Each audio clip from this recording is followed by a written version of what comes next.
한화 이글스의 파크 대전에 있는 거죠. 얘가 수용 인원이 제일 작습니다. 13,042명. 챔피언스필드이죠.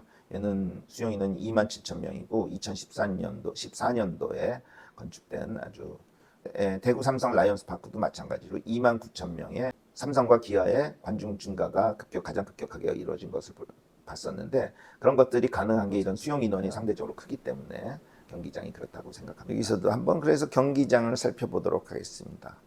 먼저 두산과 LG 트윈스가 사용하는 잠실 야구장은 수용 인원이 한 24,411명 정도이고, 얘는 건축은 1982년도에 만들어진 건 굉장히 오래된 경기장입니다.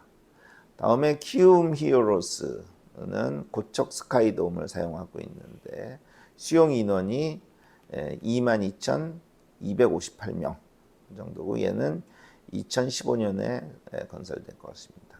이 수용 인원과 사실 좌석 수는 조금 다르지만 수용 인원 기준으로 얘기하겠습니다.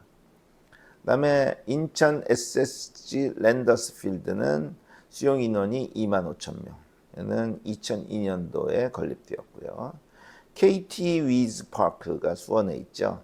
얘도 25,000명의 수용 인원을 갖고 있고요. 얘는 2014년도에 좀 리모델링을 거친 이런 경기장입니다.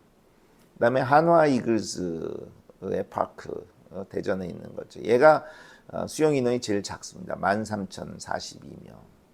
이거 굉장히 오래전 1964년도에 건립된. 그 사이에 뭐 아주 마이너한 리모델링은 좀 했지만은 이게 대대적인 것은 사실은 없었고요.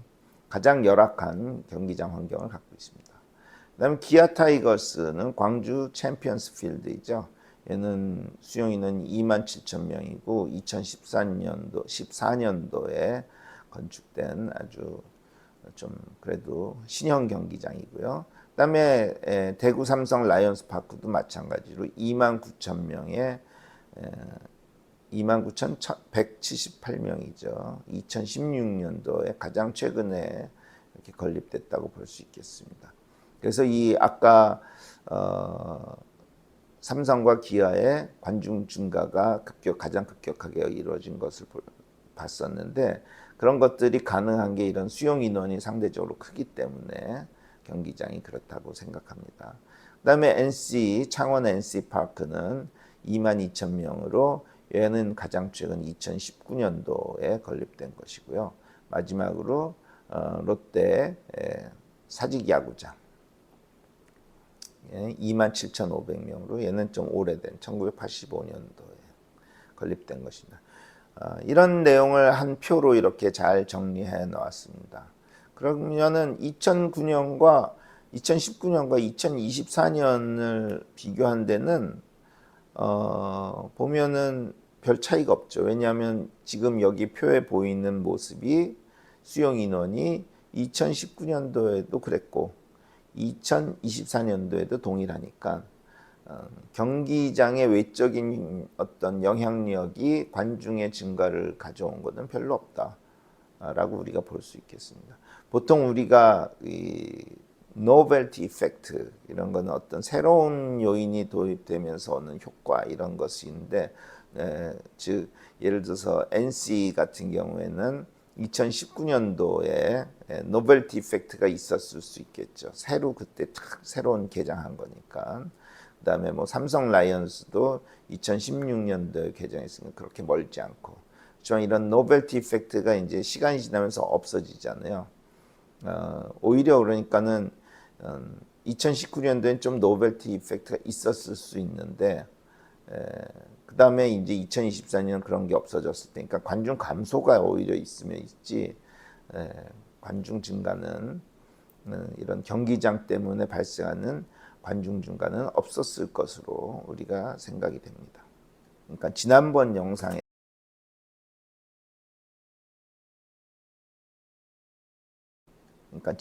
영상에서 보았던 그 논문에서 제가 표를 하나 가져왔는데요. 이건 2002년도에 우리나라 경기장 규모를 한번 비교해 보면요. LG 트윈스가 두산 베어스는 동일한 야구장을 쓰지만 잠실 야구장이 그 당시에는 수용 인원이 3만 명이었어요. 근데 지금은 훨씬 더 5만 명 정도로 줄어들었고, 이런 많은 변화들을, 그다음에 현대 유니콘스는 14,000명밖에 안 됐고, SK 와이번스는 3만 명, 3만 480명이니까 얘도 규모가 좀 줄어드는 거죠. 수용 인원 측면에선. 그런 거는 아마 이제 더 고급형 테이블석이라든지 고급형 좌석을 많이 만들면서 총 관람 한도 인원은 좀 오히려 줄었을 수 있다, 이렇게 볼 수가 있겠습니다. 그리고 뭐 기아 타이거스나 삼성 라이온스 13,000명, 14,000명 이런 수준이었으니까 이때에 비해서는 훨씬 더 지금의 관중이 좋아졌다라는 것은 볼 수 있지만 2019년과 2024년 사이에는 별 영향이 없었다. 그래서 경기장의 어떤 변화로 오는 영향은 전혀 없었다라고 볼 수 있겠습니다. 그 다음에 이제 또 하나 전력평준화를 한번 볼 수가 있겠죠. 한번 2019년도의 최상위 팀이 누구였는가를 한번 살펴볼까요? 2019년도의 최상위 팀은 두산 베어스였습니다. 승률이 한 61.5%. 그 다음에 최하위 팀은 롯데 자이언츠에서 33.8%. 그래서 최상위 팀과 최하위 팀의 승률의 격차를 보면 27.5%입니다. 반면에 2024년도 9월 8일 현재 승률에 보면요, 기아 타이거스는 61.5%로 동일하네요, 두산 베어스나. 반면에 최하위 팀인 키움 히어로스는 41.5%나 돼요. 그러니까 최하위 팀도 승률이 41.5%, 굉장히 높습니다. 롯데 자이언츠 33.8%에 비해서 거의 한 8% 정도가 더 높습니다. 그래서 승률의 격차가 20%밖에 안 돼요. 다시 말해서 전력의 균형이 굉장히 잘 이루어졌다, 24년도. 그래서 실제로 박빙의 경기 결과를 미리 예측하기 어려운 최하위 팀도 언제든지 최상위 팀을 이길 수 있다라는 기대감을 갖고 팬들이 경기장에 올 수 있다라는 사실을, 전력평준화가 굉장히 좋아졌다, 이렇게 보면 되겠습니다.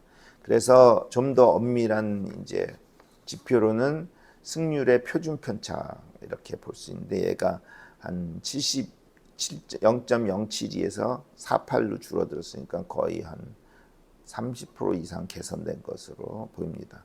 그래서 아까 보인 그 회귀 분석, 지난번 동영상에서 보인 회귀 분석의 어떤 개수의 추정치를 이용하여서 전력 평준화가 미친, 관중에 미친 영향을 보면 12.2%가 나옵니다.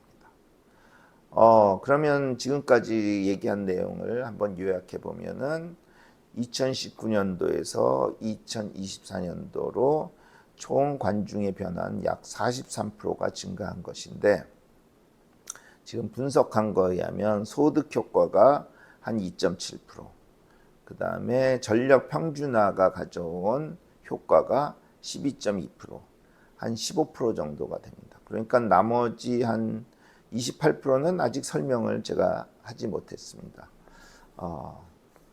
무엇이 있을까요? 어떤 부분에서 20%, 28%만큼의 관중 변화를 이끌었을까요? 즉 소위 팬 로얄티라고 그러죠. 팬의 충성도. 상품으로 얘기하면은 브랜드 로얄티.